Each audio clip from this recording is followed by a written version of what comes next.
Afternoon. I'd like to welcome everyone to the Radnor Township School District Curriculum Committee meeting, the second Curriculum Committee meeting for the month of November. First item on the agenda is a board information item from Dr. McQuiggan.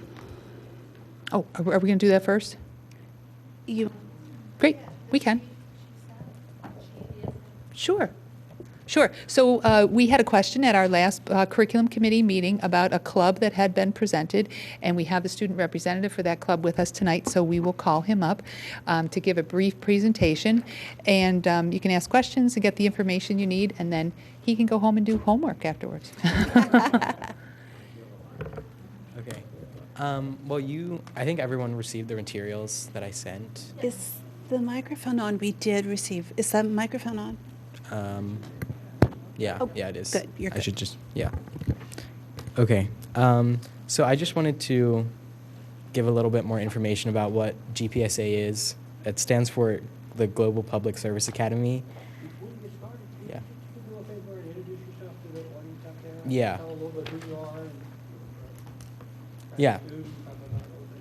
Yeah, so my name is Callum Karpabani. I came to Radnor in 7th grade, and now I'm a junior at Radnor High School. And I just started this club based on my experience with the program. I've participated in myself twice, and it's been a really good experience for me. And I wanted to bring that to peers who've expressed interest in medicine and public health, and so that's really the reason why I wanted to bring it to Radnor. So I just wanted to have everybody understand what GPSA is really all about, and then the process of going to Guatemala and the safety involved with that. So the GPSA is a program in collaboration with Duke and Johns Hopkins University that basically works to provide hands-on medical experience to high school students, as well as experience with public health. And a lot of their focus is also on creating a kind of a globally aware citizen. So I don't know if everyone has the PowerPoint. Yeah. So where it says GPSA review, the GPSA sites. So GPSA has 3 sites right now: Guatemala, Belize, and West Virginia, and they're working on a new site in Southeast Asia as well. But my proposed program is going to Guatemala. And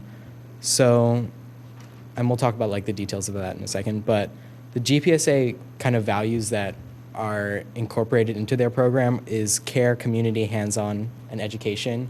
So they focus on being incorporated into the community of Guatemala, but not kind of imposing our culture onto the people that we treat.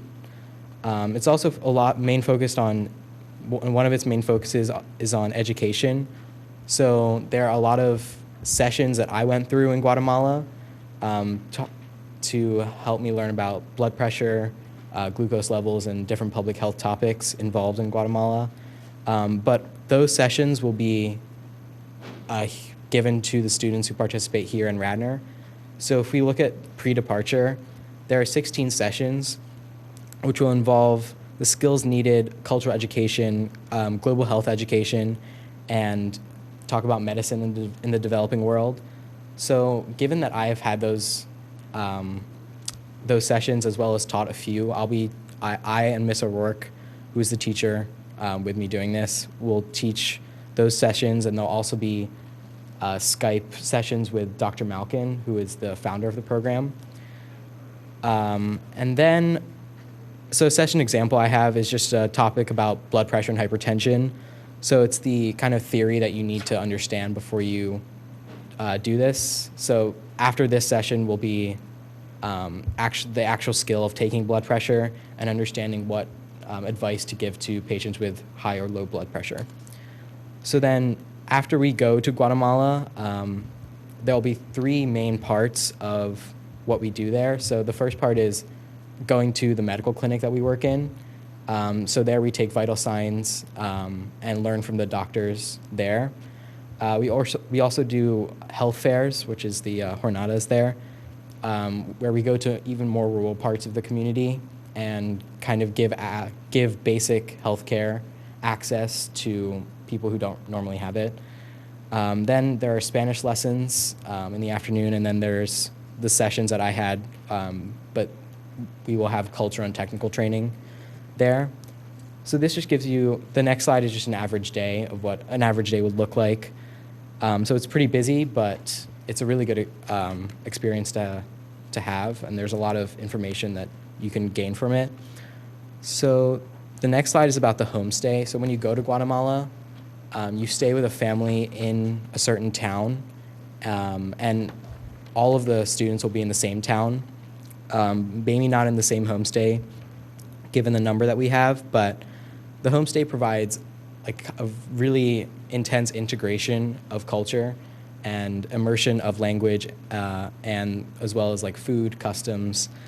And I remember both of my homestays very well, and it kind of you do develop long-lasting cross-cultural relationships, which I think is very important.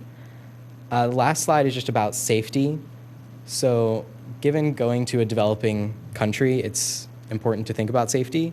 So, food, for example, one has to be careful about what they eat in a developing country, but each of the homestays is trained by GPSA staff to provide clean food to each student, which will obviously limit the amount of health problems and kind of takes away that responsibility from the student. The next is health problems. So if you do have a certain health problem, you are taken to a private hospital in the city that we're closest to, and the healthcare there is similar to American healthcare, and obviously your parents are notified, and there's a process to that. For transportation, there's no public transport that we take. It's all private transport.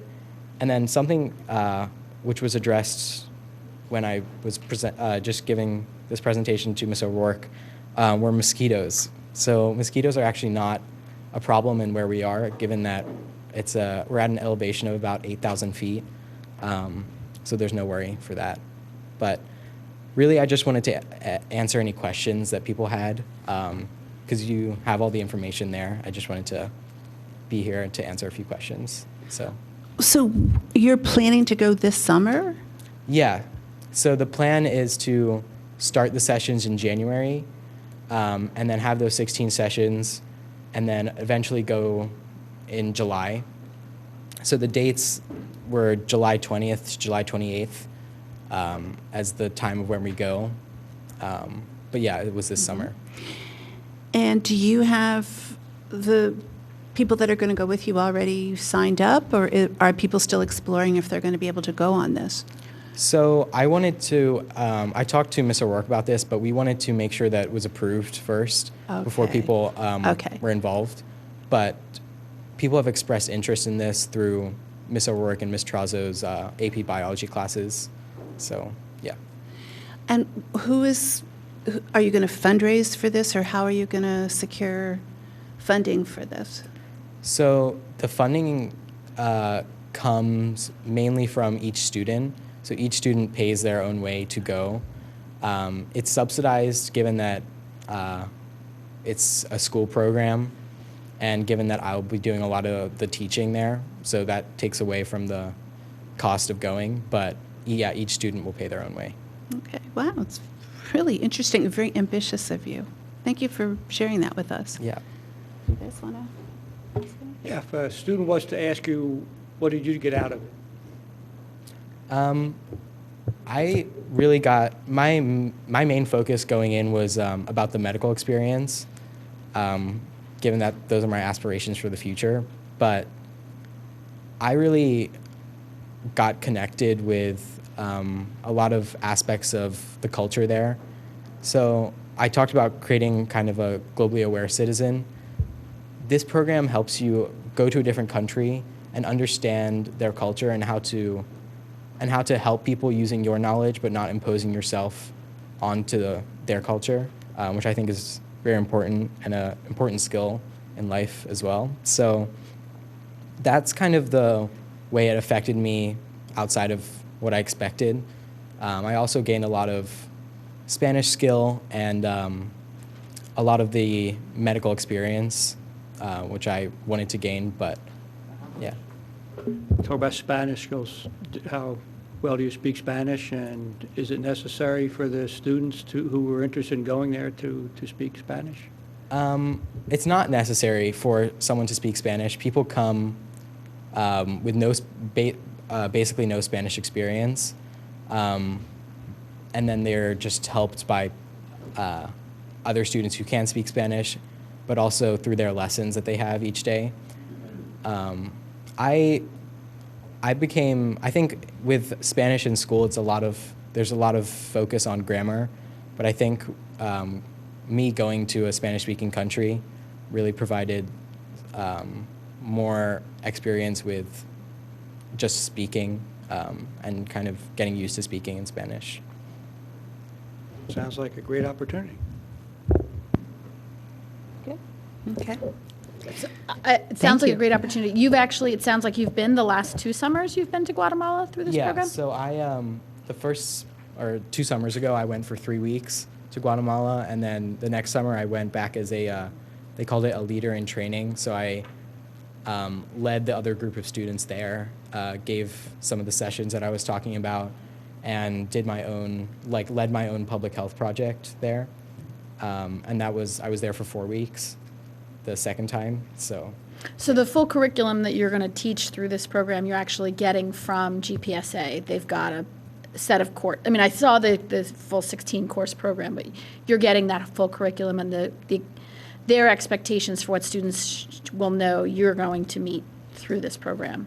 Yeah. Okay. And those sessions come mainly from Dr. Malkin and like the GPSA program. Okay. Do you know, are there any other schools in the area that are doing this program? There are no schools in the area Okay. that I know of, but there are schools across the country who have done this.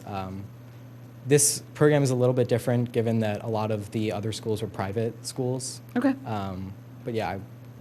There's No, if nothing else, the Homestay experience I know is a really valuable one. So I think it sounds like a great program. Yeah. It sounds very educational. I wish you luck in finding people interested in going. Yeah. And we want to report back in the fall next year. Thank you very much. And thank you very much, and feel free to go on home and do your homework. All right. Thank you. All right, I jumped around a little bit. Let's move back up the agenda to public comment. And again, please abide by the board policies for public comment. So announce your name and your address, and please limit your comments to no more than 4 minutes. Thank you. Good evening, Judy Sherry, Governor Circle, Newtown Square.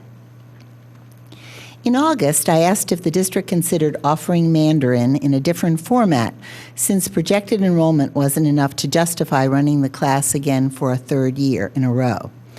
The written response provided was that various formats for offering Mandarin have been considered. The class was offered this year at the high school but did not run due to limited enrollment. In October, I asked if Mandarin could be offered following the same successful approach that is used for other European languages like French, Spanish, German, and Latin. The written response was that Radnor is a small district and offering 5 languages to such a small population has proven to be challenging. Upon further examination of possibilities, such as offering a theater program at RMS, a decision was made to remove Mandarin from the high school program of studies and discontinue efforts to offer a 5th language in Radnor. By the way, it's not clear who writes these answers, and the written response about this states that board members do not review responses for accuracy. Related questions. Was there a public board vote to discontinue offering 5 languages? Why was it determined that Mandarin should be eliminated and not another language? The data that the board is releasing today indicates that 58.4% of all the district's minority student population is Asian, or 611 students. Compare this to 17.1% Hispanic, 179 students, and 18% Black, 188 students.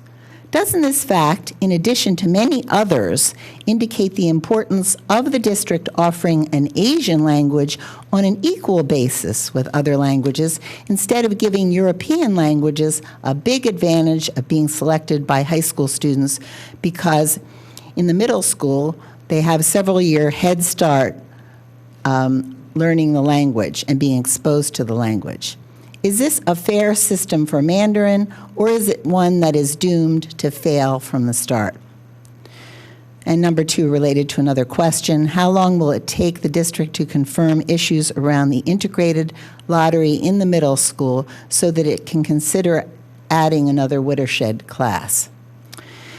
A few observations and questions about the data presentations. Total enrollment dropped last year to 3,664.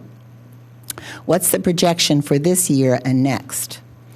Under special ed enrollment, is there an explanation to the chart that shows Radnor sent 28 students out of the district last year compared to 11, 8, 9, and 10 in previous years? Also, is there an explanation about the jump in numbers of English learners to 133, 43 more students than the prior year? Under sports participation, why aren't all sports like ice hockey and crew included in this report? And finally, the response to questions about eliminating heading in soccer in the middle school was that the PIAA oversees the sport and would make those decisions. The district claims that it is fortunate to have the PIAA determining the best practices for students because the PIAA has access to a much larger bank of experts. Since the district is confident in the PIAA, what have the experts of the PIAA concluded about the long-term safety of heading soccer balls in the middle school? I could find nothing on their website. Who are these experts? And what research can these experts provide about this topic? Thank you. Thank you, Ms. Sherry.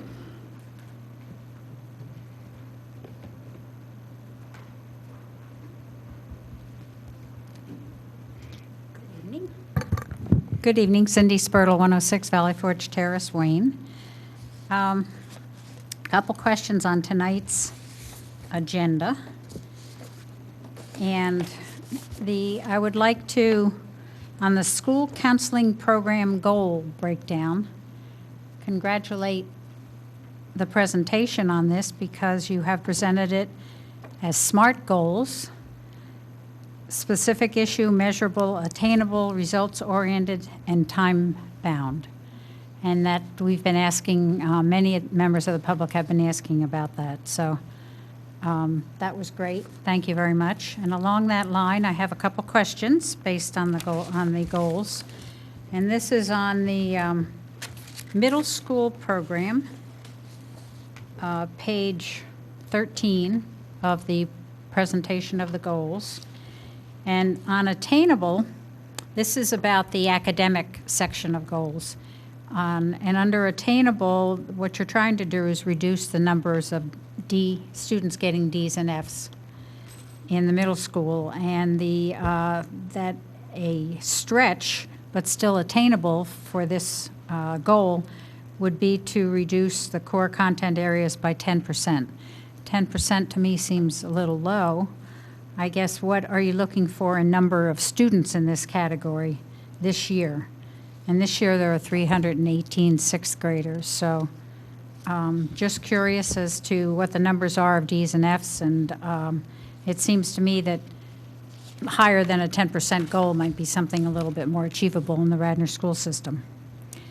Also on page 14, under career, it was, I believe the internships that you speak about, which looks like an excellent program, was presented, and they called them, was it edternships, or they had a cute name for the alumni that were going to be training the interns. In the last square under results-oriented, it said that all students who are in perception, all students who are selected as interns, will be given a pre- and post-internship survey. And my question is that if there are more students than internships available, I notice that it says who are selected, I think it would be good if students were interested in taking internships. Would those handling this portion of the goal reach out to the alumni and the community to find more opportunities? If you have students interested in internships, I would hope that you would try to expand the number available. And then I also had on the chart that the student study wellness chart, under physical wellness, it was nice to see that sleep was included, although it's not part of the study, it at least was mentioned. And it was not mentioned in the original program under physical wellness. And one other question on the PSSA scores and all the presentations that you did with AP and tests. I had a conversation with a parent of a middle schooler just a couple days ago, and she said that her daughter's grammar was horrible and that she had not learned grammar the way that her older brother, who is a freshman in high school, learned grammar. And I remember that a couple years ago, new grammar books were purchased, and I'm just wondering if the program has changed, if the program has been eliminated, or the number of participants decreased, because she said there was a measurable difference between her daughter and her older brother. Thank you. Thank you, Ms. Bertle. Is there any other public comment? Then let's move into our agenda items. And Dr. McQuiggan, the board. So we do have report. we have one board action item, Okay. which is going to be the K-12 school counseling plan. So we did hear from Kevin Kane back in August, and we had our info session on the school counseling plan. But Dr. Murray's going to give us a quick summary today, just to refresh our memories, because we are going to be asking to move this to the business agenda tonight for a vote. Hi, good evening. As Dr. McQuiggan just mentioned, too, we are requesting that we move this forward for a vote this evening. I did provide a handout, actually two handouts, one that outlines a summary of our district school counseling plan, which is often referred to as a 339 plan as well. And I think that there's sometimes some confusion in regards to that, so I tried to explain that a little bit further.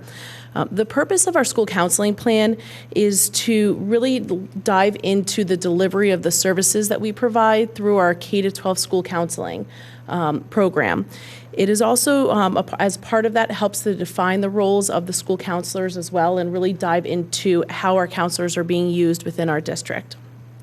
This is a requirement under School Code Chapter 339, which is where the terminology 339 plan comes into play. So I did provide you with the documentation from School Code that discusses that. And in summary, what it states is that a district is required to have a written plan on file which outlines several details pertaining to K-12 school counseling, and that plan has to be board approved. I've also provided an overview of some of the information, some of the process that the team went through last year in developing the school plan, the school counseling plan. And this really dives into the curriculum and how we're using embedded curriculum to really address and support students through our school counseling services and making sure that they're college and career ready. The next page, you'll see an outline of the Future Ready Index and the Every Student Succeeds Act, EESA, accountability system. There is a portion within our new accountability system that ties within the 339 plan, ties in with the school counseling plan, and you'll see that highlighted in yellow. With the new Future Ready Index, there are 3 measures and a total of 20 indicators that contribute to that. But I'll have you skip down to where you see college and career measures. You'll see that there's 7 indicators, and one of those indicators are the career standards benchmark. And what this is really measuring is the percentage of students who are meeting that benchmark. The purpose of the benchmark is to engage students in activities that are directly connected to the college and career readiness standards. If you go to the next page, you'll see what those benchmarks actually were pertaining to. Several years ago, PDE did develop college career benchmarks standards, and we've developed a curriculum that you'll see in the college, in the school counseling plan that outlines how we're going to be addressing those standards. There's 4 components within those standards. The first is career awareness and preparation. The second is career acquisition. The third is career retention and advancement. And the fourth is entrepreneurship. And you'll see reflections as to how those standards are met throughout the K-12 college and career, the K-12 school counseling program. As part of the ESA as well, you'll see that there are requirements where we have to collect evidence that our students are participating in these activities. The 2018-19 requirements include students by the end of 5th grade to have collected 6 pieces of evidence, students by the end of 8th grade to have completed 6 additional pieces of evidence, and by 11th grade, 8 additional pieces of evidence. There were requirements in place last year that were rolled in, and I included the percentage. Radnor did have a very high acquisition rate for those. You can see that all of our elementary schools are well above 90% completion of those requirements. 8th grade, we had 100% completion, and in 11th grade, we had 99.6% completion of those requirements. So the goal is from PDE each year to roll in additional requirements of evidence that we have to do.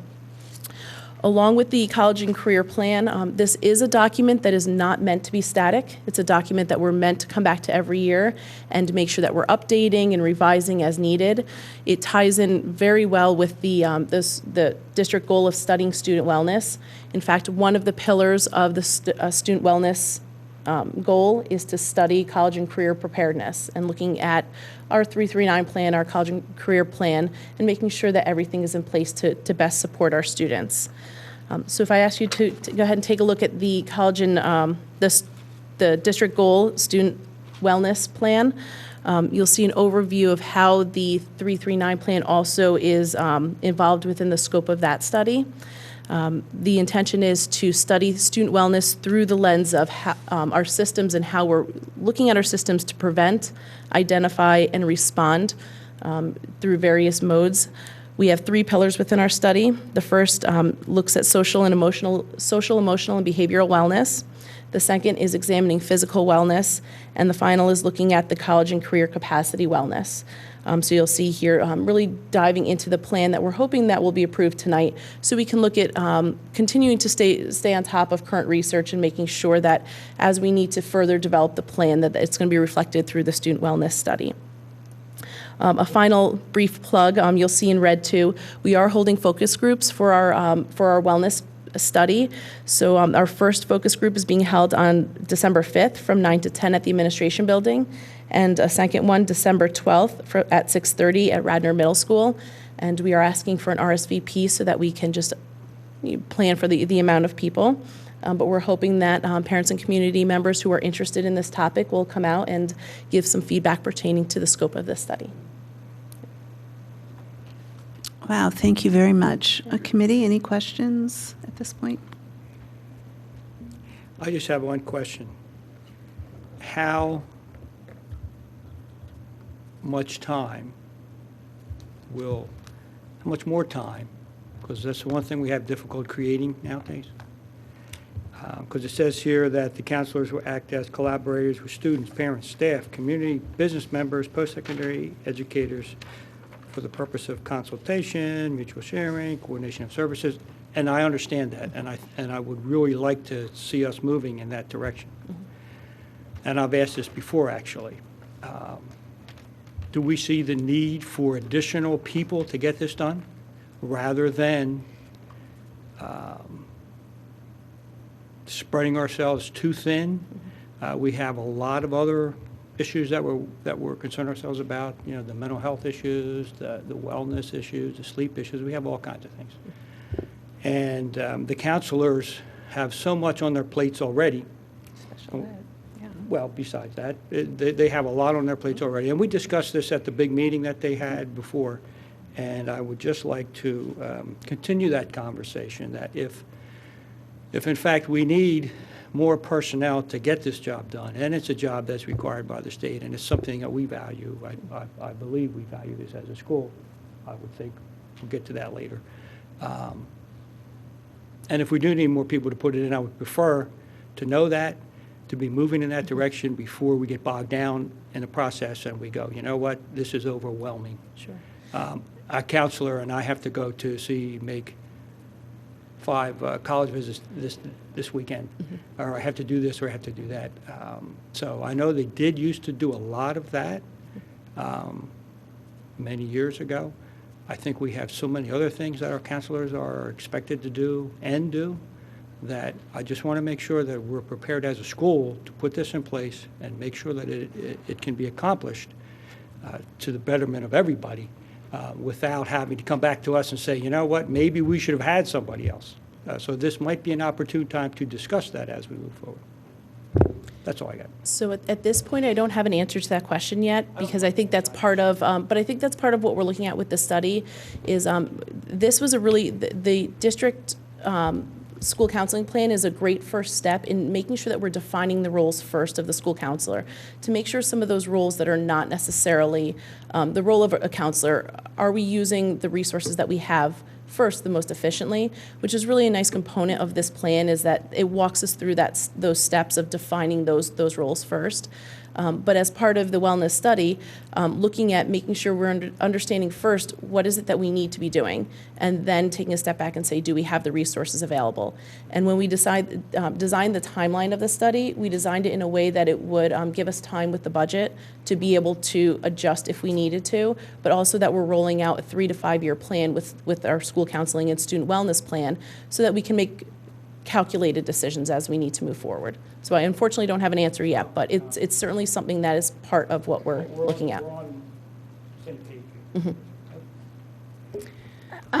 I know I had a concern just in terms of the timing of the community focus group, and I know it's a busy time of year, but I think Monday the 3rd is the night that we've asked the community to come in and talk to the district about the sleep study and the proposal to just change the start time for the high school.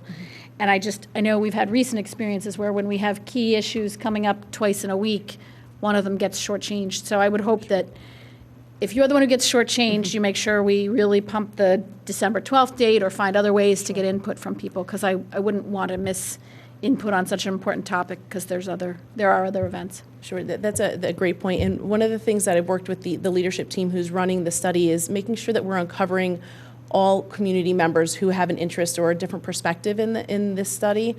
So we're looking for different avenues to be able to actively seek participation from maybe communities members who aren't typically present, and so being able to find different ways to reach people. But that's definitely something that we have in our mind as well, that we want to make sure that we're collecting a really good cross-section of the community feedback on this topic.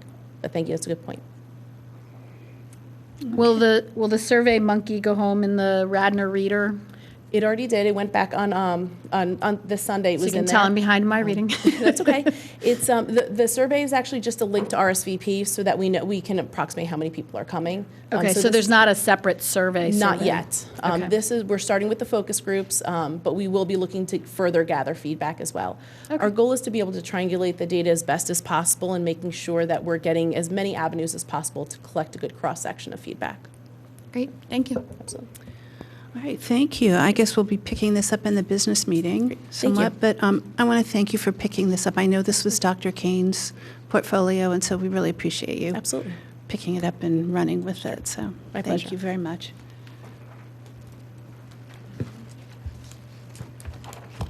Okay, we're going to move into our annual data presentations, and I'm just going to start with a quick introduction, and then Dr. Barczyk is going to talk to you a little bit, and then we'll bring on each of our buildings to speak about their individual plans. So the first thing I'd like to draw your attention to is our annual report of district data and student achievement. Green this year, not to be confused with last year.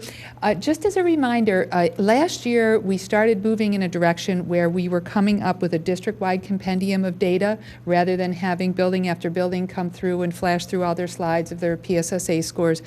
We have them kind of in a one-stop shopping spot where you can hang on to this for the year, reference it, when things come up in different meetings, wherever things apply. So what you can expect to hear from our principals and our assistant principals today is more information about what they're doing with the data. So actually what's going to be happening in their building, and then also when they were here last year, they told us what their plans were, so we'll be hearing about how those things went. I wanted to draw your attention to just a few things in the portfolio, and we're happy to talk about the content of the portfolio at any time throughout the year. So if there's anything in it that you'd like to know more about, let us know. But I wanted to draw your attention to a few things.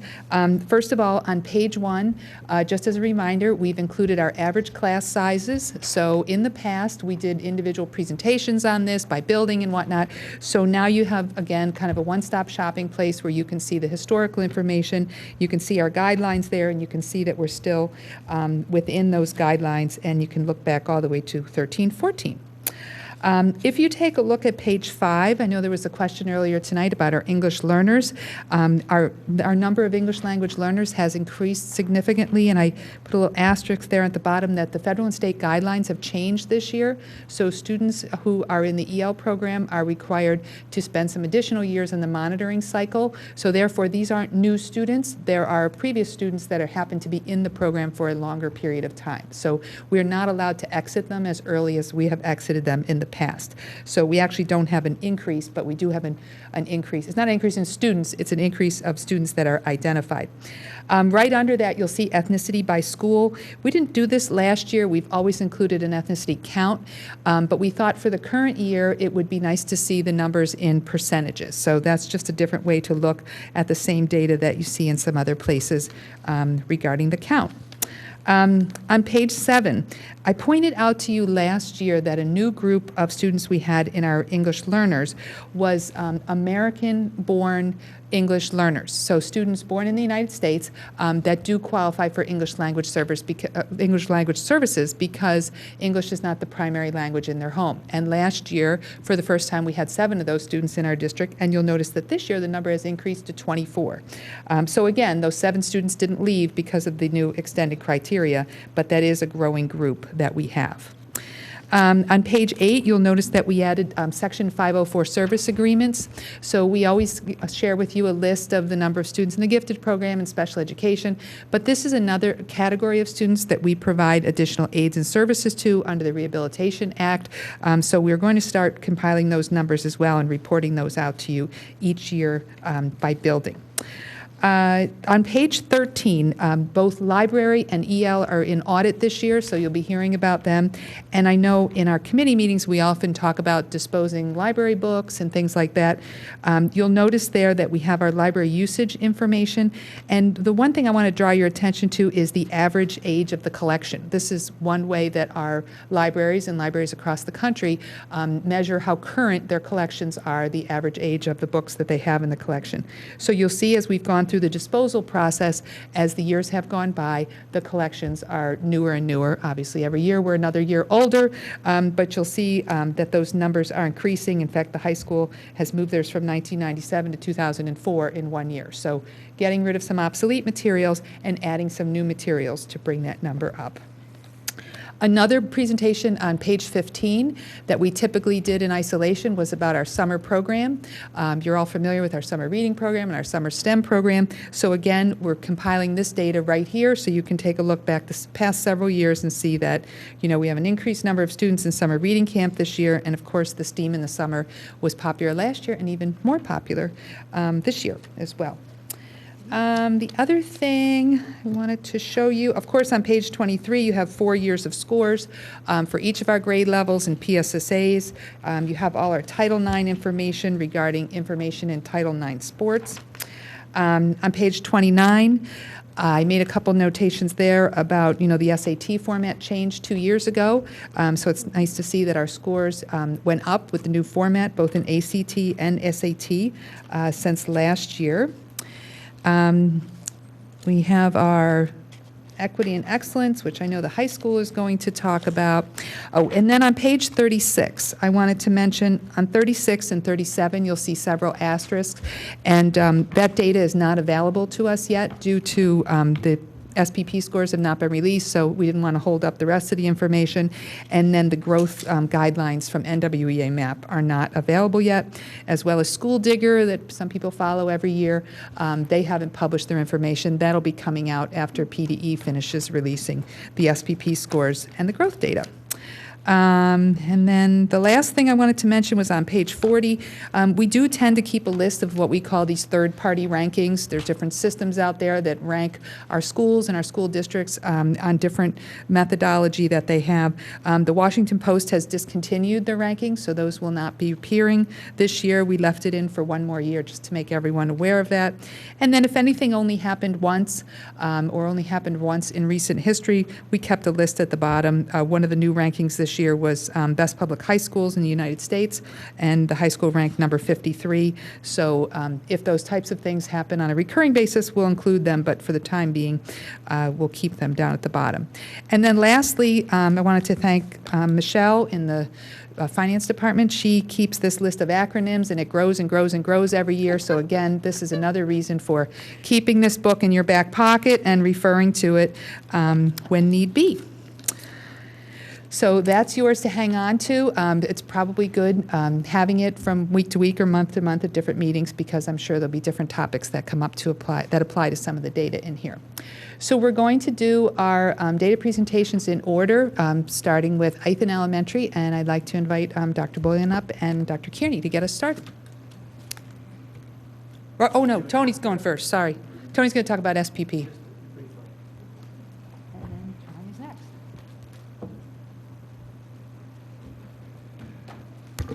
Good evening. So as you're aware, a few years back, the Pennsylvania Department of Education started looking at a more holistic school evaluation tool and did a number of feedback sessions to gather that information of what should be included. So they are moving away from what we know as the SPP. And let me just pull this up.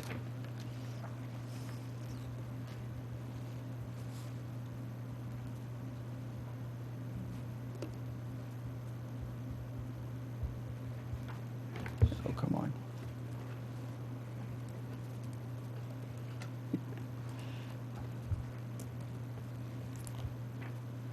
So if you recall, when you went to the school performance profile website, you would see a map of the state of Pennsylvania and look for the county. And at this point, it brings you to this page, and it lets you know that the Future Ready Index is what is substituting the SPP. So what they've done, though, to assure that they haven't the SPP information has not disappeared completely. In the bottom corner, on the right-hand side, that small data files that's hiding down here, if you click on that, it will take you to a website that will give you the information over the past several years that they were using SPP information. So you still have the school and data, fast data facts, academic performance data, data for school years, the fiscal data, and the SPP scores by school. So obviously the SPP will not be a public document, but will still receive a score from the Pennsylvania Department of Education, so we can use that towards our Act 82, which is our evaluation process for both teachers and administrators. In regards to the Performance Future Ready Index, just click on this and on this link, and it will redirect you, we hope. There we go. And it gives you a little introduction. You sign in as what type of user. And you can use a little navigation piece if you want to review that. But I would encourage everyone to go through and actually play with this a little bit. I'm just going to use Ithan Elementary.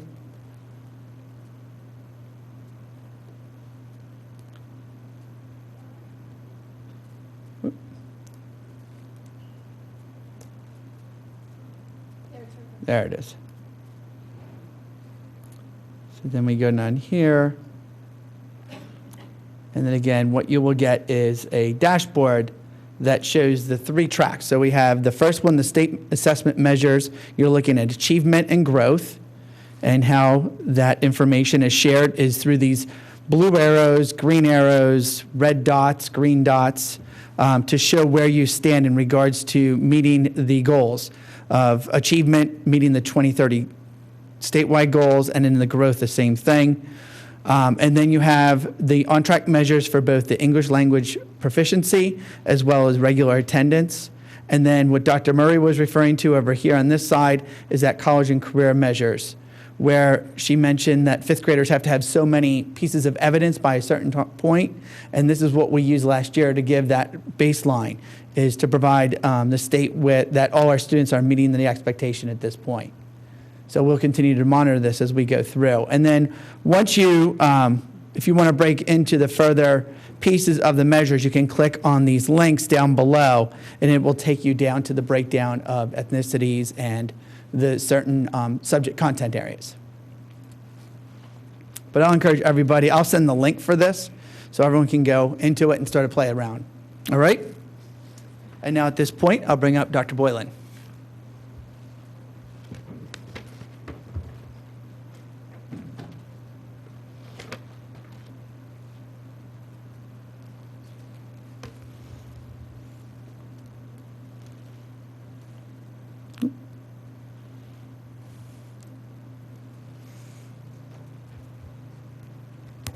Hello, and Dr. Kearney.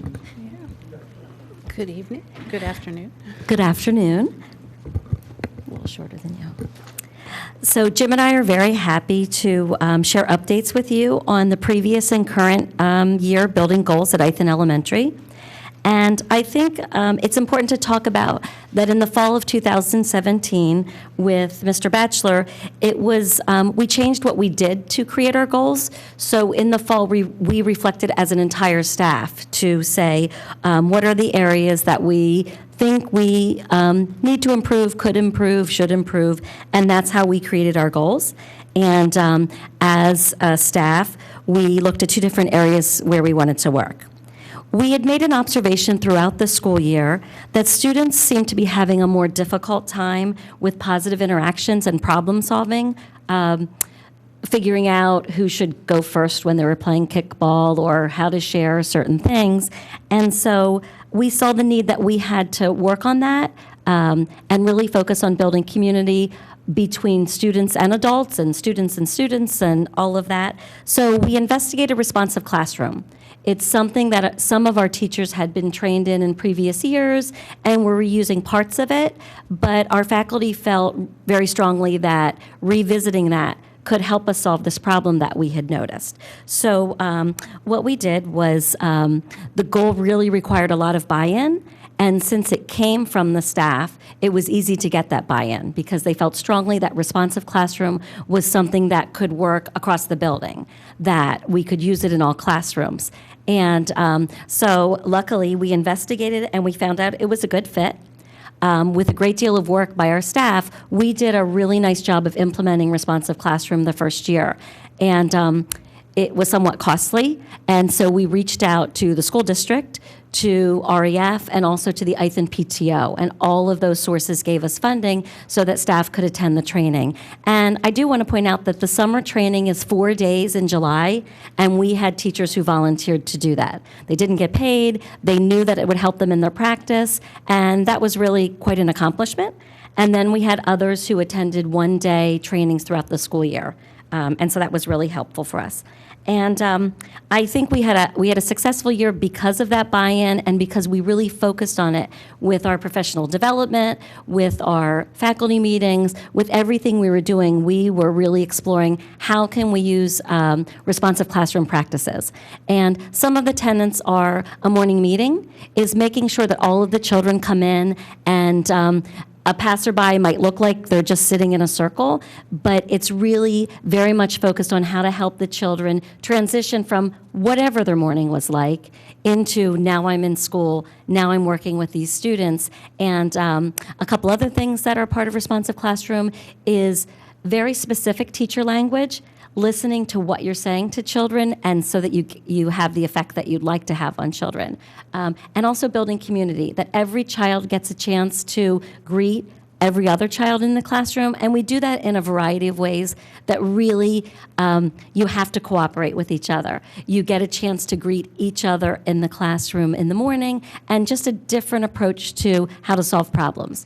We also established building expectations throughout the building so that everybody has been taught. We use interactive modeling to show this is how you line up when it's time to go to recess. It doesn't always work. You have to go back and reteach it if you find that things aren't going as well. So those are some of the things that we put in place with Responsive Classroom. It worked very well. We are continuing it as a goal this school year. And we had more people that attended the summer 4-day training this summer that was actually held right here in our school district. We used the space at Radnor Middle School to hold a training for over 250 educators. So it was really exciting to see that in place. And I think if you walk into Ithan Elementary, you'll experience the kind of positive and welcoming community that we're working to build and that we have accomplished. Our second goal that the staff identified was we were going into our second year of the new Math and Focus program, and they really wanted to look at how we could better use data and have small differentiated instructional groups in math class. So we focused on that throughout the year. We looked at how we assigned support staff, our instructional aides, and tried to make sure that during math class and during our intervention and extension period that we could work on specific skills that individual students or groups of students needed. So we did put that in place. We look at our data every month in data team or our student referral team to say who might be at risk. We look at our results of assessments and say what areas, particularly focusing on math, should we be working on. And then, that's not finished. We did a great job of meeting and talking about it and changing our practices, but we continue to do that this year as well with PD provided at the district level with Dr. Kelly as well. So this year. This year at Ithan, we are building on the progress that was made last year and also extending into some areas aligned with the district goals. So under the district goal of challenging and supporting all students, at Ithan we have a building goal for writing as well, where teachers are refining their instructional practices as well as continuing our work with Responsive Classroom. And then under implementing technology recommendations, we have our teachers also developing their understanding of Office 365 and expanding the use of Schoology in all of our grade levels. With regard to writing, again, the focus is on refining the instructional practices and re-emphasizing a lot of the things that many of our teachers had been doing, or at least had been aware of, may not have been focusing on quite as much in previous years, as well as trying to develop those skills even further through both district level and school level professional development. We have our teachers who are collaboratively planning writing instruction for students. They are grading writing and reviewing writing across classrooms, particularly and most recently with the progress reports that just came up. That was part of the process that went into that work there, and then sharing that with with parents during conferences. We have our instructional coach who is regularly meeting with grade levels of teachers to review writing approaches and strategies, as well as addressing the questions and areas of focus that the teachers might identify. And we have our staff even doing some writing during our faculty meetings, and that's something that they've done already and will do in future faculty meetings as well. With regard to Responsive Classroom, we did see an awful lot of positives with the focus on it last year, and you can definitely feel the culture at Ithan really embracing Responsive Classroom. You can see the practices in evidence in the classrooms and beyond. So as Dr. Boylan has said, over the summer we had more teachers trained formally in Responsive Classroom, and the core team of teachers who sort of led the charge last year gained further training at a more advanced level, who are continuing to turn that around with teachers this year. So you will see at both staff meetings, but also school-wide assemblies, Responsive Classroom practices being used, a message that everyone sees and responds to when they come in at the beginning of both those types of meetings. And we have the purposeful use of teacher language as well as interactive modeling continuing throughout the school. So in a lot of ways, it's more of the good stuff that we saw last year, but hoping to deepen everyone's practice of that. Although I think we feel pretty confident that it was widespread last year. We want to continue building on that. With regard to technology, we have a district recommendation or goal of implementing the technology recommendations that came out of the study that was conducted. So specifically at Ithan, we have our staff, teachers and administrators becoming more familiar with Office 365 and using that as part of professional practice. And then perhaps what is most obvious to our community members, including our parents and students in the upper grades, is the use of Schoology.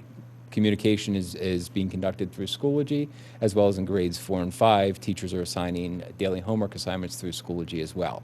We had some teachers, particularly in grades 3, 4, and 5, using Schoology in years past, but now it's all staff members are using Schoology, and the teachers are using that as a primary means of communication.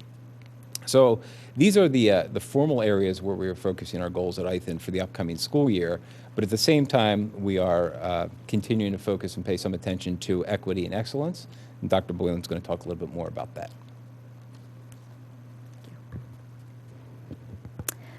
So, as Jim said, those were our goals, and we also believe that our responsive classroom practice and our CARES program, which has been in place at ITHN for many years, help to build equity and excellence with our students.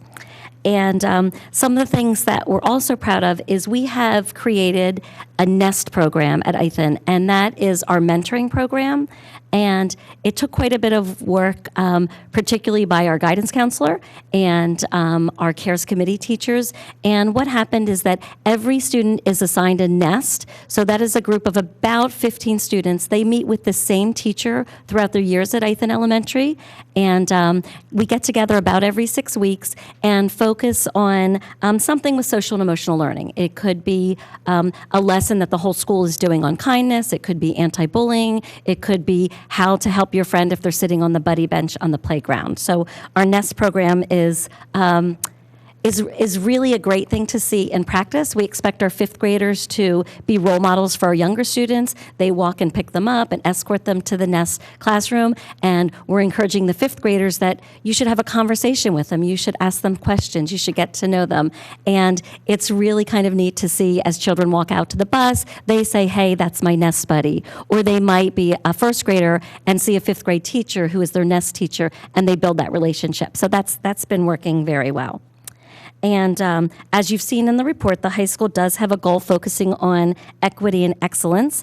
And so as part of the district's initiative, the 3 elementary principals and assistant principals will be working together this year with our staffs to sort of develop a more comprehensive plan so that we've done a lot of things, but focusing in a more purposeful way so that we are building equity, we're focusing on diversity, and also inclusion in all of our schools.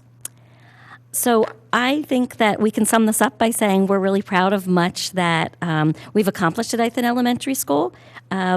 We have been really successful in building a positive culture that includes a feeling of welcome and community and belonging. We have positive partnerships with our families. We have strong academic rigor, and we have numerous opportunities for our children, whether it is participating in a club sponsored by our PTO or participating in the 5th grade upcoming chorus concert. There are many things for our students to do and be excited about.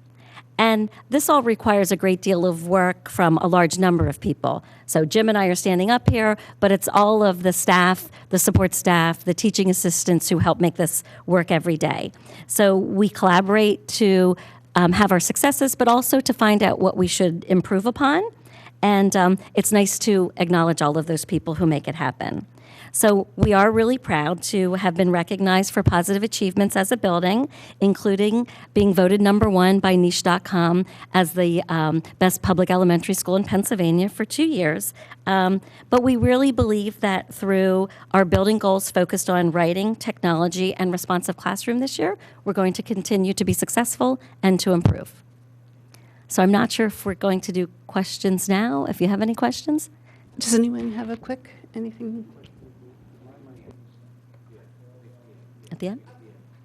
All right, and then Yeah, thank you very much. You're- Sounds wonderful. you're welcome. And I believe Dr. Stevenson and Heather are going to come up next from Radnor Elementary.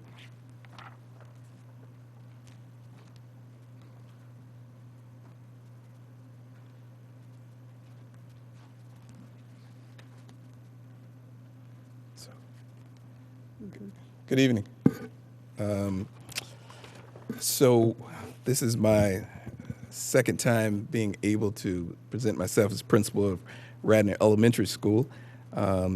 Before then, I was at the middle school, and I used to have these fights with Dan Bechtel and his predecessor, Mr. Skellinger, about who's the true flagship of the school. And I have given up, and I would like to say that Mr. Bechtel is truly the captain of the flagship school. But what I've learned in the elementary is that while he is the captain of that ship, it is the elementary schools that are the maritime academy. Because it is the elementary level, you find educators who understand the nuts and bolts of academic and social construction, and they're the ones that mold the minds of our wonderful young students so they are strong and resilient scholastic sailors when they step foot on that flagship. So I welcome you. It gives me pleasure to welcome you to the presentation for Radnor Elementary School. And beside me is Ms. Heather Esposito, who is our wonderful Dean of Students, who will also be presenting. So the first thing we're going to talk about is the goals from last year.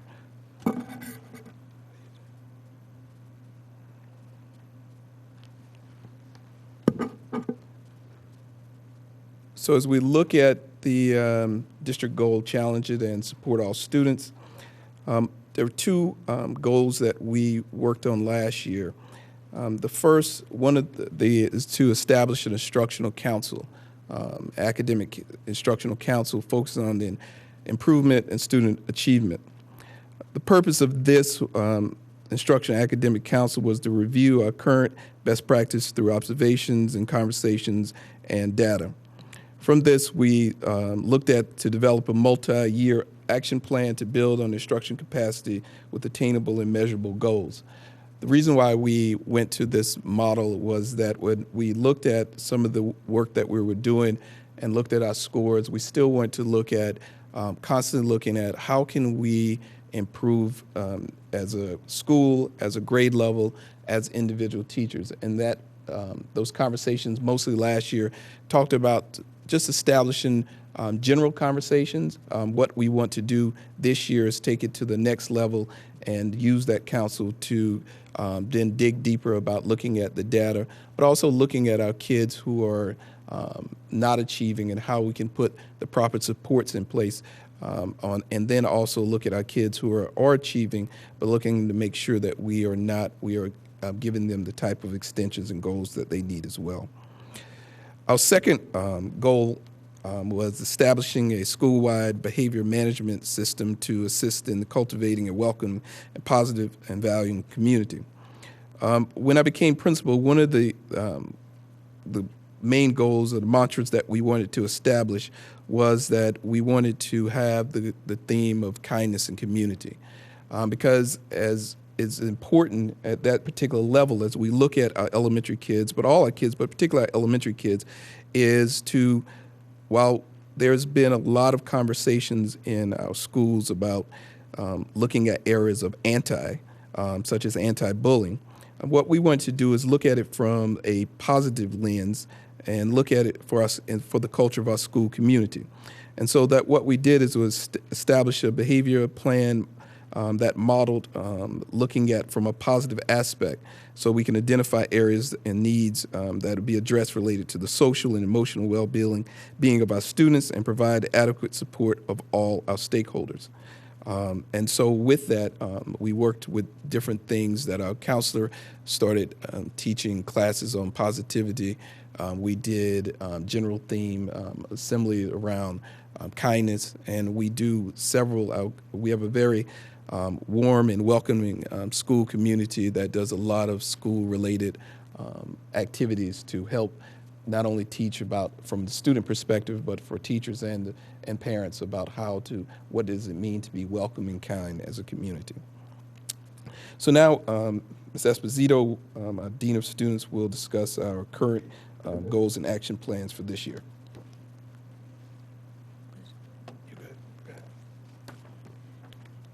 Thank you. Good evening. As part of one of the district's goals for challenging and supporting all students, one of the goals that Radnor Elementary School has, much like all the other elementary schools, is to continue to challenge and support students in writing. Specifically at Radnor Elementary School, we really want to work with students to provide them opportunities to write every single day. And we want them to write across a variety of different genres. We also want to give them opportunities that they can self-assess their own writing, and they can learn then what teachers are going to be expecting from them in our 6+1 writing rubric.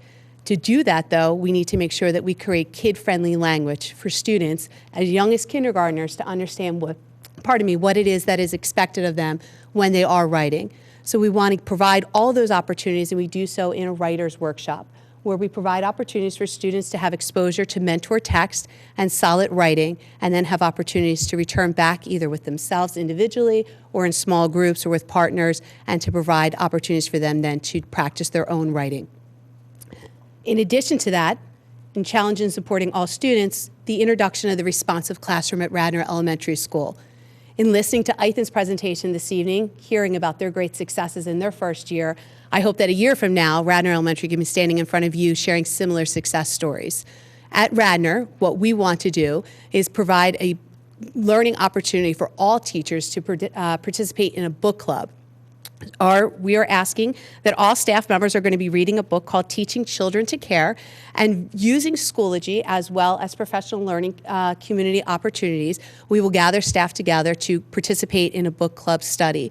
We're also going to be asking individuals within the Radnor Elementary School community, teachers, to take part in 1 or 2 small initiatives related to responsive classroom this year to introduce those into their classrooms.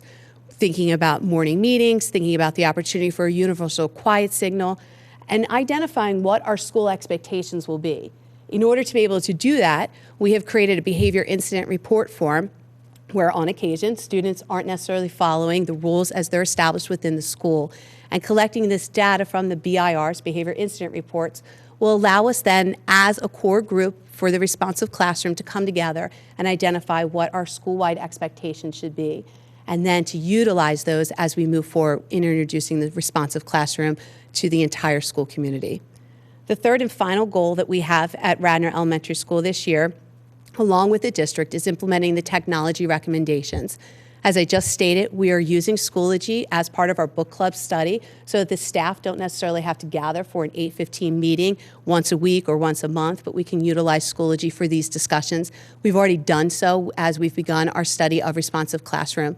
Additionally, our 4th and 5th grade teachers are utilizing Schoology to post their homework assignments, and all representatives within the school are utilizing Schoology to update their calendar and to make sure that all events are updated on Schoology. Dr. Stevenson? Thank you, Heather. As you can see that Radnor Elementary, some of the things that you heard that we're doing mirrors what Ethan is, because the goal across the board is to be more cohesive on a lot of the academic and social things. Like Dr. Boland talked about, the equity and excellence, our goal is at the elementary level to work on some of the common goals that we can work towards at the elementary level, with understanding that there are individual needs to address in individual schools and their identities.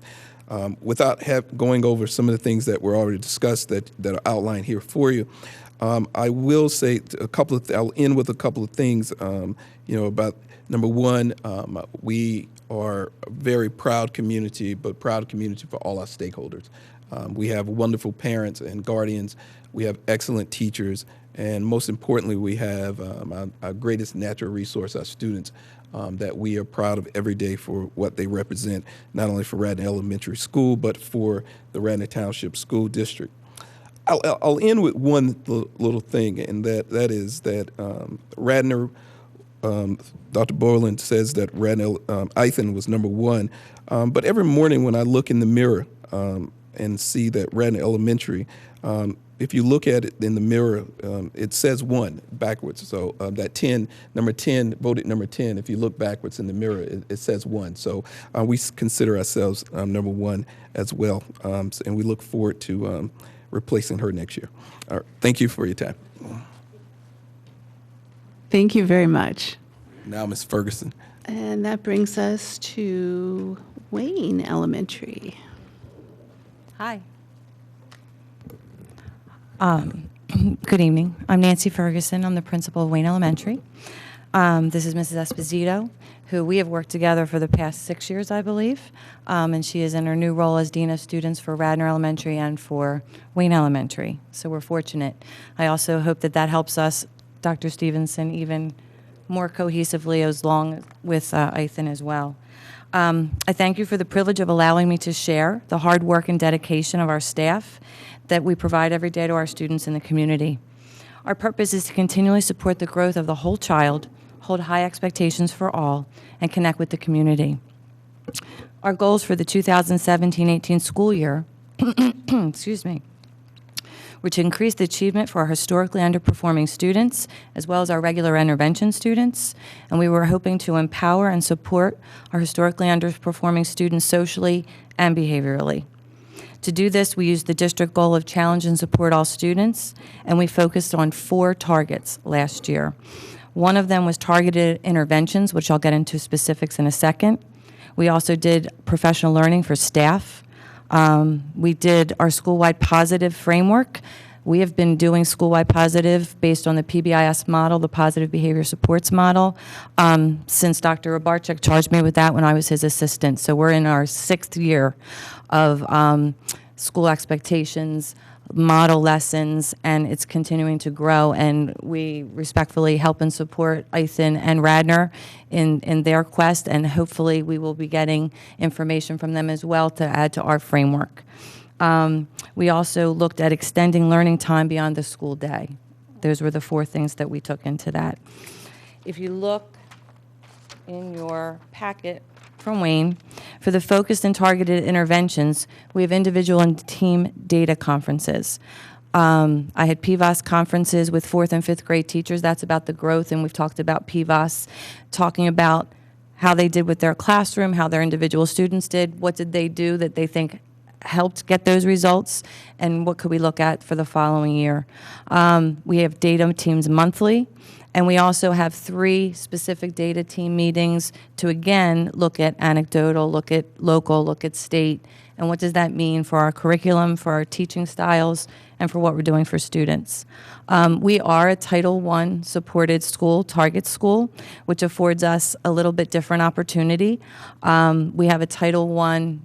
Last year, we had a .65 Title I math person that we could utilize during some I&E and some co-teaching to help support students that needed a little reteach, pre-teach, or some extra support. What we also did as a school was we studied our intervention services. We looked at our schedule. We restructured how we utilized our professional people to really push in more and to reach more students. We have, again, because we're Title I, one of our things that we can do in our 1st grade is called TALL. It's a team approach to learning and literacy.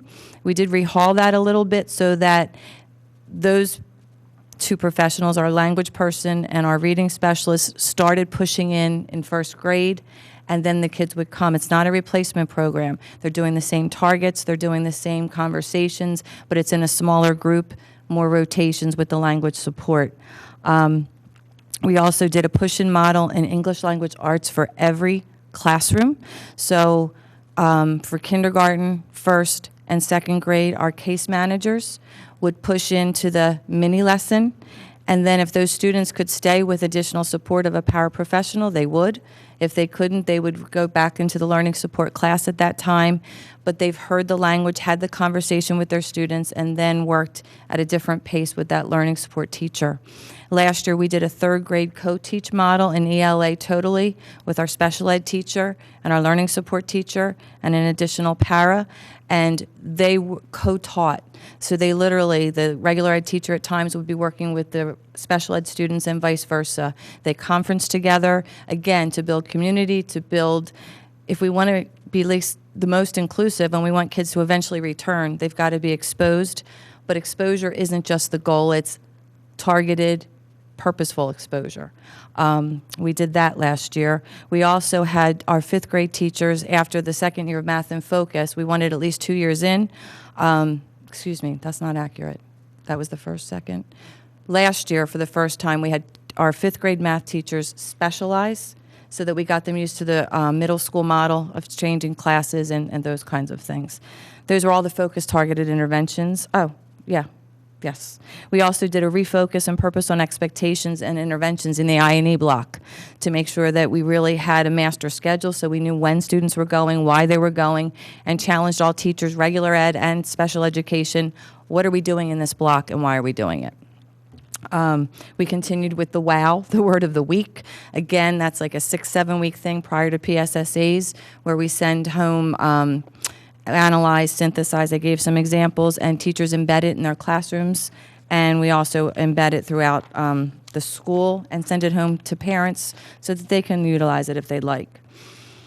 As far as professional learning and instructional leader, we continued with our focused instruction collaboration time. That was 2 times per month. Last year, we focused on what it would be like to co-teach. And then the second one of the meeting of the month, people that thought they might want to be co-teaching this year, they had support from our humanities coach. They had support from the district inclusion coach. The 3rd grade team and myself went to a boot camp at the Chester County IU to continue that information, and in turn and train those that were interested. We practice and model the growth mindset. Someone from district office, I apologize, had sent fabulous sayings, I can do hard things. Don't judge me by my successes. Judge me by the times I got back up after I failed. I'm paraphrasing, but they are all throughout the building. They are part of the culture of the school. And so that's something that is still going on. As far as school-wide positive behavior, as I said, we have been doing it we're going into our 6th year. We have 18 committee members. We have someone from each grade. We have paraprofessionals on it. We have 2 parents on it. And we meet monthly and talk again about our data. We've been using behavior incident reports since we started. We have been paying for the Swiss data. We can analyze where things are happening, why they're happening, hot spots. And again, we use that data that's shared with everyone monthly to think about what we're doing. But what has also grown is a student ambassadors program, which we started, where we have 5th graders apply to be student ambassadors to model and work with not only students, but helping out in classrooms, meeting and greeting guests, those types of opportunities. And that's continuing. We also did a survey last year because just like Ethan and Radnor, we were very concerned about the culture, the community, the feel, and we want everyone to feel invested and engaged. So for 3rd, 4th, and 5th graders last year, around this time last year, we modeled it off a PBIS survey to see how kids felt about the school. Do I feel like I'm learning? Do I feel like people notice I'm learning? Do people feel like I need help and they notice that? Do I feel like I belong? And so I'll get to that a little bit later, but we got our baseline, and then this year as a committee, we're going forward with that. Extending time beyond the school day, we tried a teamwork club. The idea was to focus on some tutoring, extending some executive functioning helping, and then also building some communication and collaboration with students. We also paired with the high school, and Dave Stango, who's no longer here, Mr. Bechtold kindly put me on with him, and we had high school students come down once a week, and they would help support. In fact, Mrs. Esposito this year and Mrs. Tracy, our counselor, are now taking up that mantle. She came early today because it's on Tuesdays. And the kids get homework help. They do some games. They do some review. We can pre-teach. We can reteach. But we also are collaborating with high school students, and it's giving them some leadership opportunities. And then our students triumphing and achieving results was our PSSA club. Last year we had 3 sessions for ELA, 3 sessions for math for 3rd, 4th, and 5th. They were written by our humanities coach and our then STEM coach, so that we knew it was quality materials and it was delivered by teachers. And so with all of that, that was last year. Our first goal of increasing achievement for our historically underperforming students in regular ed interventions. 32% of our Title I math were proficient in PSSAs. These are things that wouldn't be in your packet. For our 4th and 5th Read 180 students, which is another regular ed and special education intervention in reading and writing, 21% were proficient in their baseline year. The STARS Club in ELA, 44% last year. This year, 79% were proficient. Math, the first year was 10%. This year was 40% proficient. And our Teamwork Club and our ELA Math, 53% were proficient. So I'm telling you that because we're continuing with those programs because it seems like they're moving in the right direction. The second goal, to empower and support our historically underperforming students socially and behaviorally with the SWEB. The survey asked 6 things, basic categories. Perception of school. In that, results, 3% of our historically underperforming students were more favorable in that than the non-historically underperforming students. Rules about behavior and expectations. Again, for our HUS students, 2% were more favorable than non-HUS students. Teachers' treatment of me was another question. 2% more favorable with our historically underperforming students. Social interactions, they had the identical response as our non-HUS students. Other students' behavior, meaning perception, like my teacher can teach without disruptions. 9% were more favorable for our historically underperforming students. And interest in new learning, this area, 3% were less favorable than the non-HUS students. All of our results were in the 90%. Either they agreed, sometimes, or never. To note also, 3% of our HUS students responded negatively to "I feel like I do well in school," and on average, 93% of the students responded favorably. So when you're looking at areas to tweak or think about, that's why I noted that. For our goals this year, again, challenge and support all students by increasing achievement in writing for all students. The action steps include the district PD, building PD, coaching, modeling, team collaboration, and also we're working with the DCIU. We have our coach has a coach, and it's free from the DCIU, so he comes and works with us as well. As far as challenging and supporting all students, again, our action steps include updating and extending our survey, which is going to be given in our wellness classes next week for all students. It'll take about a week to funnel through. Permission slip went home today for parents, and we extended it K to 5. But we made it developmentally, the group, we made it developmentally appropriate K1, 2, and it's going to be on iPads, and then we can manipulate the data any way we wish. Continued monthly meetings, and we also attend the Implementers Forum at Hershey every year. Schoology is, again, clear and consistent communication. Our action steps are, again, the district PD, utilize our tech building expertise and our collaboration. After reviewing the PSSA and PVOS results, we are going to continue with our targeted and differentiated interventions as well as inclusive practices and co-teaching this year. 3rd, 4th, and 5th are co-teaching in ELA, which is reading and writing. As far as math, we're still technically, there's still a pullout with the math, but we're all doing the math in focus. It's just at a different pace. So we have had some kids re-enter the regular classroom in math based on how we've been doing that. We continue to schedule collaboration for instructional practices. We review our data.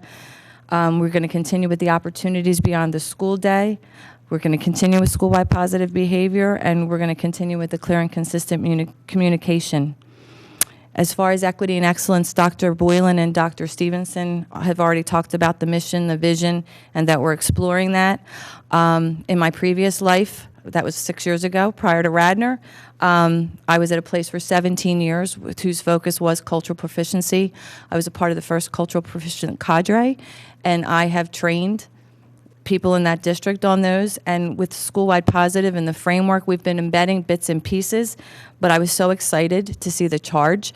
Something that's already been passed out to staff is what is a culturally proficient educator, and we plan to use the book Courageous Conversations, but everyone has one of these, and it basically talks about a culturally proficient educator can assess culture, values diversity, manages the dynamics of difference, adapts to diversity, and institutionalizes cultural knowledge. This is something that's been hanging on my board since I got here, and I'm so excited that we finally get to dig into it.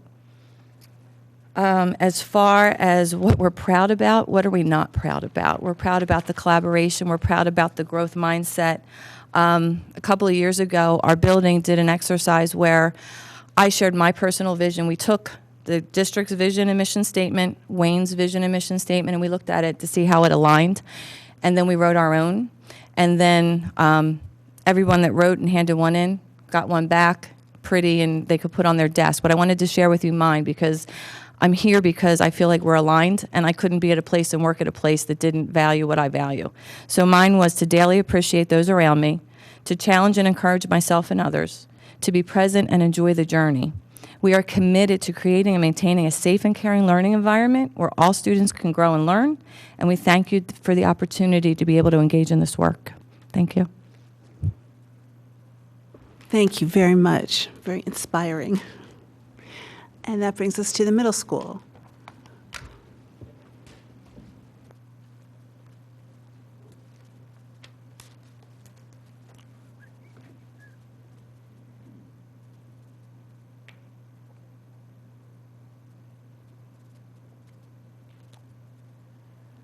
Good evening.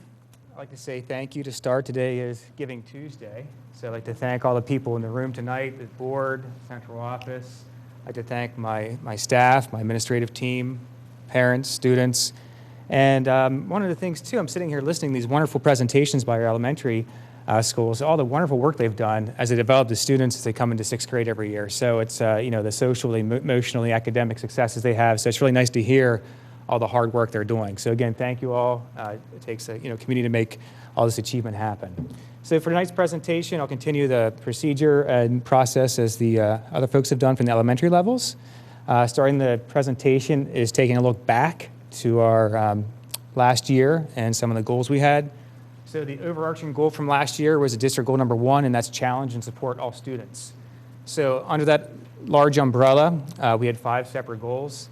And to talk briefly about all 5 of them, the first one was classroom diagnostic tools. So this is an assessment from Pennsylvania Department of Education that you can gauge a student's knowledge and growth in math, reading, or English language arts, and science. Our real focus there was science, because in the middle school, we have some data from PSSAs in 4th grade, and then 4 years are in between until 8th grade. So we really need something on an annual basis to really look at the current level of understanding and also growth year to year, so we have a better idea to modify and adjust our curriculum and instruction before that 8th grade PSSA comes around. Due to the nature of the CDTs and the information we were able to glean from it, our other departments, math and English language arts, also administered them last year. So it was a big success in all 3 of the tested subject areas. The second goal from last year was data portfolios. And we've always been rich in data as a district. The challenge is getting in the hands of the teacher so they can help teach and guide the students with their present levels of education. So the goal last year was to make sure that every teacher had a data portfolio that included all the data we had for every student in that class before the first day of school. So last summer, we had a team, Kaleidoscope we called it, to work throughout the summer and create both a digital and a hard copy of all their students coming up into the new school year and all past assessments. So before and during that summertime in August, they could actually see the student, see their past achievement, and get a better idea who they are academically before they enter the classroom. So again, that was a big success, and that is completed as well. Third was goal setting. We realized the importance of monitoring your own progress in the middle school, and so we tried to do is tie the goal setting into the CDTs. So we had the students set academic goals in the 3 core tested areas, math, science, and English language arts. So based on those fall CDT scores, they met within their department or met within the classroom and developed 3 different academic focus goals for the year. And the teacher of that discipline would meet with them throughout the year and talk about their progress and how to achieve it. Fourth up on the list was PSSA participation. There was somewhat of a trend a couple years ago where several local districts, Lower Merion, Radnor, and others, parents were opting out or exempting their students out of the PSSAs. So it went from maybe like 10 to 15 a year to almost 140 the one year. And so one of our goals was to get students to participate. And this is an important part of who we are as a public school district. So we set it out in a campaign. We got staff involved. We sent many communications home to the parents and the Radnor Reader and principal newsletters, and just really kind of developed a mindset that these are important, we value them, they give us information, and we're going to do our best on them. It's something that's not something you really enjoy and look forward to, but we just got to have some grit and get through it. So we were very, very happy and pleased that we had over 70% increase in participation in the PSSAs. So it was a really remarkable change, and the numbers kind of mirror what it was like maybe 4 years ago before the opt-out and the exemption took hold in this region. And finally, so before I move on, it says continue progress. So again, we plan on having another PSSA week leading up to it, just some positive activities and just developing that mindset. These are important. We're going to do well. We're going to do our best. And sitting there for 2 hours taking a test is something that most folks don't look forward to, but again, it's something that we're going to do and do well. And finally, last year, along with the elementary and high school, the K-12 school counseling plan was instituted, and one of the big successes we had was something called a career cafe.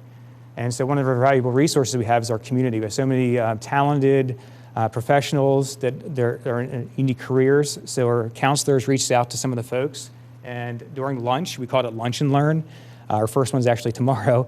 We had different professionals come in from the medical fields, from law enforcement, entrepreneurs, and just talk to the students for 30 minutes during their lunch Afterwards, they had to participate in a survey and interest inventory to kind of gauge, if I wanted to be a surgeon, what does that take? What skill sets do I have now? What are some things I can do in middle school and high school to prepare me for that, more of a career pathway? So if this is your long-term goal as a profession or a career. So it was a really big success. We had 100% participation. And it was fun today. We were trying to track down our last 40 students to sign up for our career cafe. So it's always tricky to get 900 students signed up for these cafes, but at the same time, it really exposes them some really amazing opportunities. So that was the first district goal, that's challenge and support all students. Part 2 from last year was also district goal number 4, and that's the middle school program review. So we had 3 phases to it. The first was really just to survey and gather information. So the district, in collaboration with the central office, we had a variety of surveys and focus groups, parents, students, alumni, current students, just trying to get as much information as possible about what's the middle school doing, how can we improve it, and then that was the first phase. The second was just planning. We have a ton of information, but what does it mean? What's it going to look like? So we met with the central office, collaborate with our staff and teachers, to trying to refine it and have some goals. So out of all the information, out of all the conversations and meetings, we refined it to 5 goals, which again, we presented to the school board back in September, and it also turns into our goals for next year on the following slides. So again, we have 5 primary goals for this upcoming year related to the program of study, review, and also 3 additional action items, which we'll discuss in the next slide.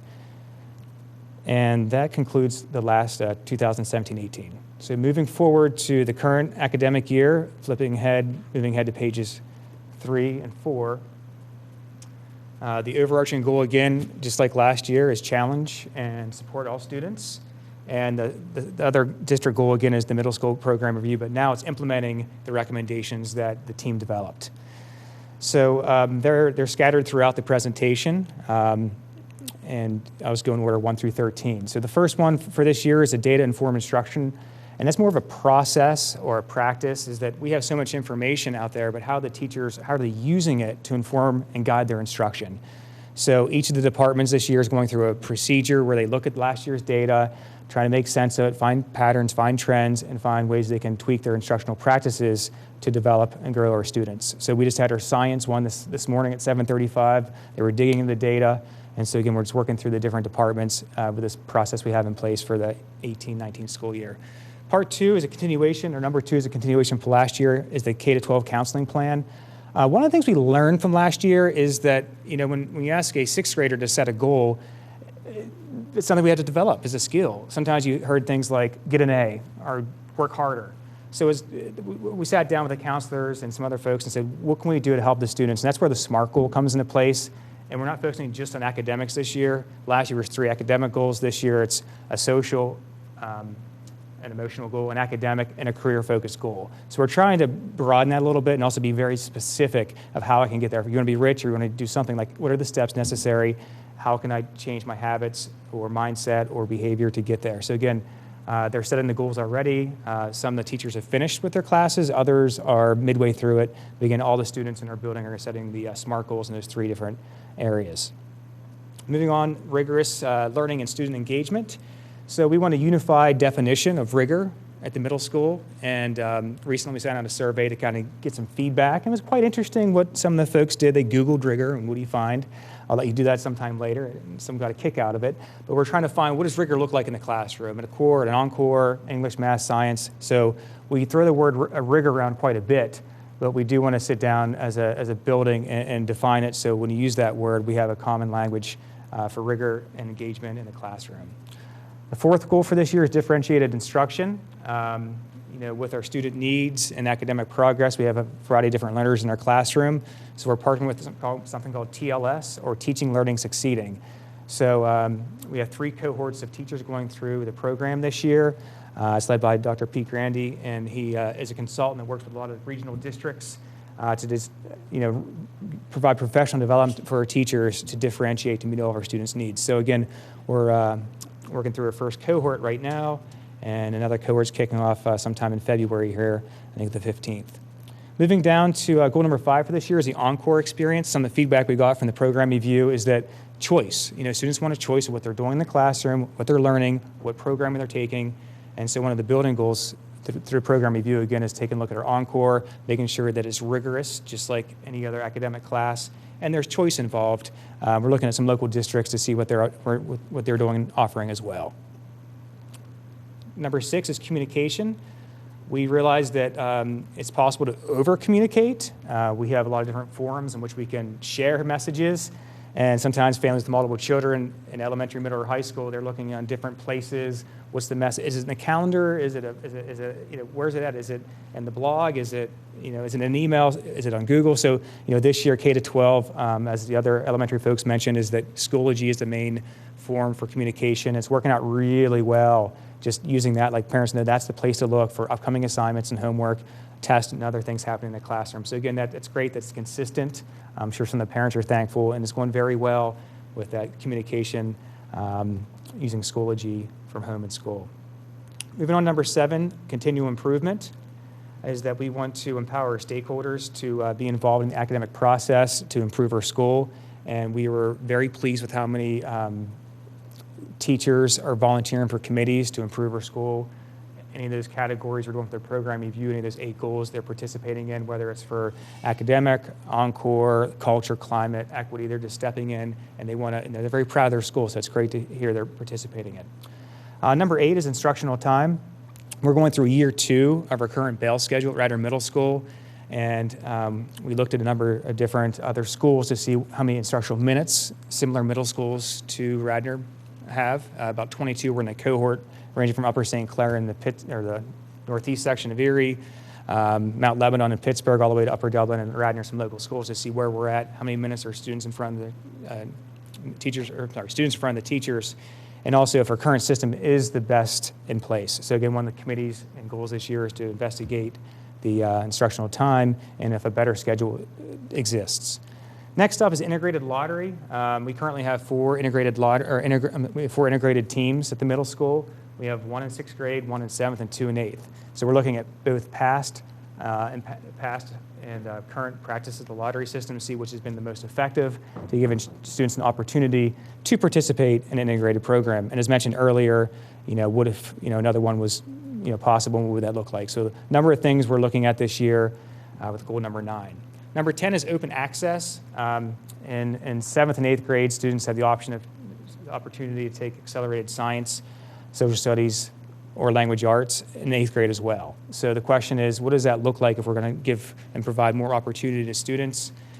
Is it an override or a waiver process, more similar to a high school setting? So one of the committees this year is looking at providing more opportunities and access to our students and the science, English, and English language arts.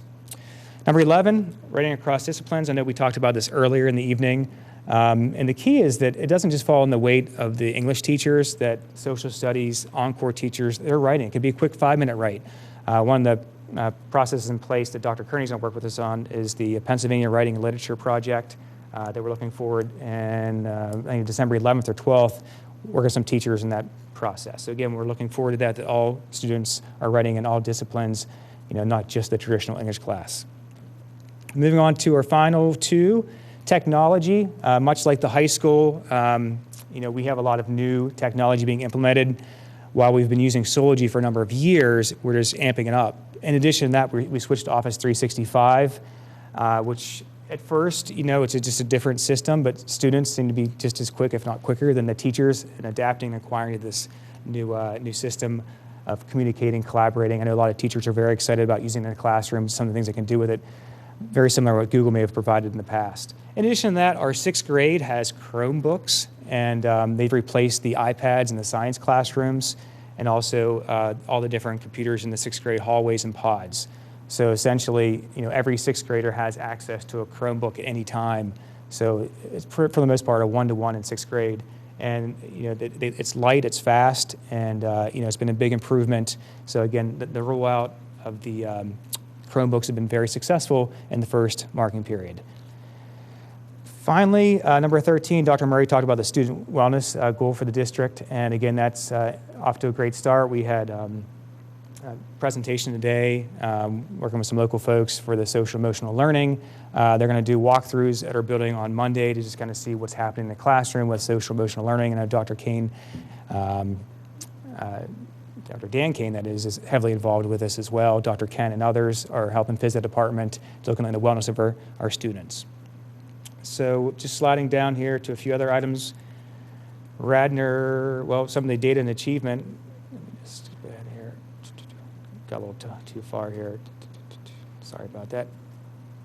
And Ryan, maybe I could just jump in here now. Absolutely. I know you're coming to the conclusion of your presentation, and just to the committee, you know, we had an ending time at 6, and we do have an executive session, Right. and we have a board business meeting at 7 o'clock. Knowing that the high school is still on deck to present, it's been clear from Dr. Stevenson, though, you know, whereas the most important part of this district is the elementary buildings. So understanding that the elementary is, you know, I think we could put the high school, if they're okay. I believe the high school is on for December to talk about the program of studies at the curriculum committee meeting. Is that accurate? So maybe we could have the high school, and I apologize to the high school, but we could have them come to December curriculum committee meeting, if Yes. that makes sense. Yes, And then correct. we could invite Ryan. I know Mrs. Purnell and Dr. Kent were unable to make tonight anyway, so we could have the middle school as well if needed to finish up anything, but we could do the high school presentation at December's curriculum meeting. And board members on the committee, questions that you have between now and December's meeting, maybe you could funnel those questions right to Maureen and in preparation for that meeting in December. Does that make sense? Yep. Just looking at our time. Great minds work alike, because I was going to suggest the same thing at the conclusion of your presentation, but we'll wait for the conclusion on December 11th, and we're going to have to table the high school. Sorry about that. But thank you to everyone who presented tonight. I mean, a wealth of information, and it's so exciting to hear what's happening, and I love the focus on the whole child and the social emotional development. And so with that, we are going to adjourn the meeting, and there'll be an opportunity for public comment on December 11th when the curriculum committee picks up again. So thank you, everyone.